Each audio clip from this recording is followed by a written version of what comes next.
Welcome, ladies and gentlemen, to game number 2 between KiWiKaKi and the Zerg, IdrA, and IdrA is behind. That's right, IdrA lost the first match in this best of 3 series, so he is back against the wall. He knows that his fast expand technique is counterable by a immortal drop, so we'll see what he decides to do. Will he go the exact same tactic? This time at least he will be able to scout in here. I suppose last game we could attribute the loss to bad scouting because IdrA could have moved his overlord just a little inside the base, have seen the drop coming of the 2 immortals, gotten out a lot more Zerglings, gotten out a few more roaches to deal with any kind of problem, and hey, but that didn't happen. So now IdrA is in against the corner. So KiWiKaKi laying down a pylon at the bottom of his ramp. We'll see why that happens.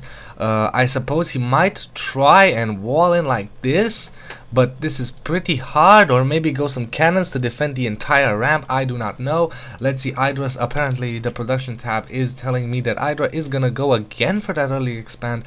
I don't know why. And here comes KiWiKaKi, gonna scout in here, gonna see that it's the exact same thing, gonna be weirded out probably a little bit. And yes, I was right, there's the forge. So Overlord gonna come in here, gonna see that there's no pylon, and we'll see what happens. There is no proxy pylon on the way as of yet. The 2 drones chasing the scouting SCV, but just to secure enough the expansion. And now this drone is still gonna chase, and there is a pylon gonna come up, proxy pylon. Poor IdrA is being cannon rushed, so this is completely out of the book. Hey, let's piss off IdrA, and we'll see how that works. He has 200 minerals, so there is enough to lay down a couple of cannons, and there is that first cannon, and there is that second cannon. And now I suppose a really good idea would be to actually lay down a pylon inside the base before the spawning pool is up, but we'll see if that happens. No drones being pulled off the mineral line for IdrA, so IdrA has probably decided gonna sacrifice his main base, his second base, for something. He should probably cancel that hatchery, get some of his minerals back, gonna do a run in here. Maybe he should lay down a pylon right here, but nothing of the sorts. Even though he didn't have enough resources, he's laying down a defensive gateway. No, he's laying down an actual gateway. I thought a defensive gateway. And now canceling one cannon. I don't know why he did that. IdrA's getting out a third expansion. He canceled that expansion and laying it down here, so making this cannon and this pylon pretty worthless. This is perfectly thought out by IdrA, making KiWiKaKi devote some of his resources to that cannon rush, which actually didn't hold, and now he's gonna be forced on the defensive. So IdrA is doing very well indeed, which is why I thought that this cannon rush should have been probably at the main, but then again a lot of drones would have been pulled off of harvesting to take care of it, and there you go. I suppose how you deal with a cannon rush as Terran is a lot easier. You just you're gonna get it in the main. Just harvest as much minerals as you can and sacrifice your extractors, refineries. And when you see that the cannons are finally up, take all your SCVs, move out to your expansion, and lift off and go there as well, and making a very huge investment pretty much worthless.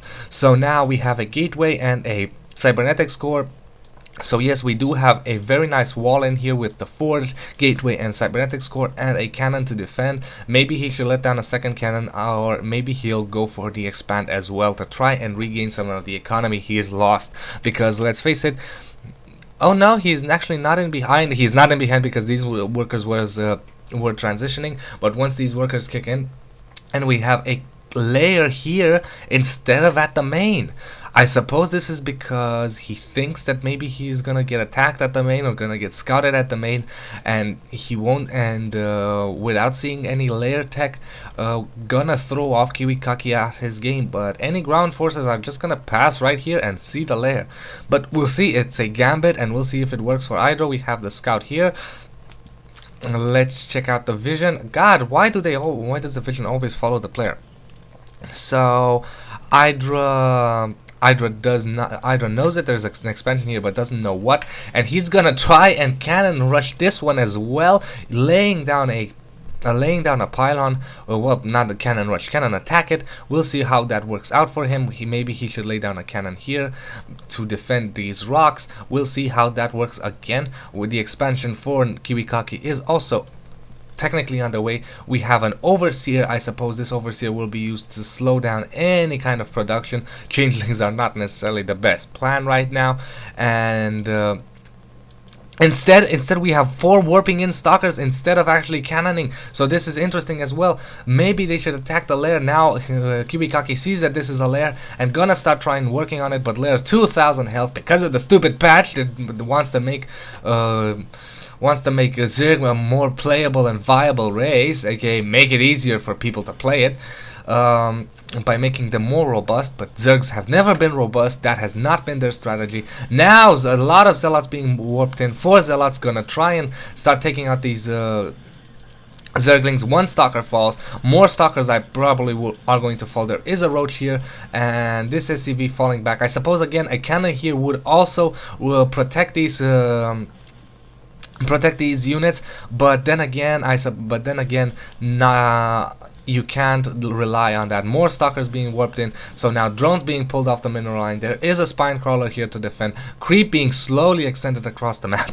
We have 1 Zergling here to keep an eye out on this positioning for any kind of warp. And Zealots are dying, these stalkers are dying, so this is a bad position. Even though KiWiKaKi is managing to be on the offensive despite being walled into his base, he's doing a pretty good job of keeping IdrA on his toes, while IdrA is not pretty much doing anything at the moment, just pumping out Zerglings. KiWiKaKi is just bringing out more stalkers, and this stalker is just sadly just gonna come into existence and gonna get taken out. Hey guys, I've just come alive, how come you didn't leave me, let me attack? This stalker is gonna fall pretty soon. 1 HP, 2 shields, and there we go, dying from the Zerglings. More units being warped in, but IdRA's just not even losing anything at the moment, and I suppose soon we will have some Zerglings to try and deal with this proxy pylon, but no and nothing yet. The Overlord sees this, and the Queen is gonna start working on the pylon. There is a stalker on the high ground, gonna start attacking the Queen and gonna try and save this proxy pylon. Again, laying a cannon here, but where is the probe? I think the probe died somewhere. Would have probably been very nice, because a cannon here would have defended the units, and the units would have been able to harass them in the line. And IdrA is moving in at these rocks. Let's see if KiWiKaKi knows this. KiWiKaKi does not know this. He's gonna see it thanks to the probe laying down a pylon. Gonna try and probably put down a cannon here, but I don't think that will come up in time.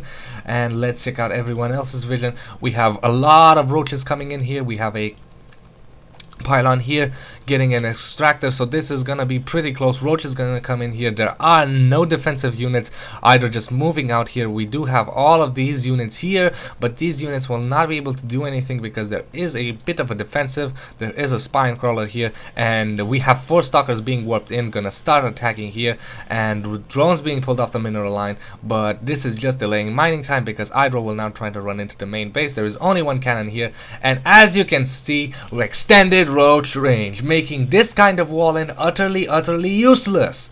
Yes, let's make roaches extended range so cannons are not viable as a defense. Awesome, don't you think? Thank you, Blizzard, thank you. Now, I am rooting for IdrA, but then again, I really have to talk about this balance thing. Let's face it, other units can't do this, and roaches were the only units of the Zerg that could shoot, and other classes such as Terran can't do that because the cannon is going to find them unless, well, he brings out a lot of marauders. But then again, still a lot of let's get back to the action. A lot of probes here on the defensive, and this is all in for KiWiKaKi. If he doesn't stop this, it is over, losing a gateway. And now this ramp is also done, getting a gateway and another gateway here, a pylon to block off here. But now all these roaches are gonna move in here, and roaches do a lot of damage, and they're gonna start taking out maybe this pylon and empower everything. Nice micro from IdrA, so IdrA is in a very good position. Let's check out that APM 227 for IdrA. Still bringing in reinforcements, still pumping out units. Let's see that income. The income is now favoring IdrA, and these units are just plowing and mowing to all of KiWiKaKi's forces. And KiWiKaKi just calls a GG, and that ties it up at 1-1. And I will see you guys in game 3.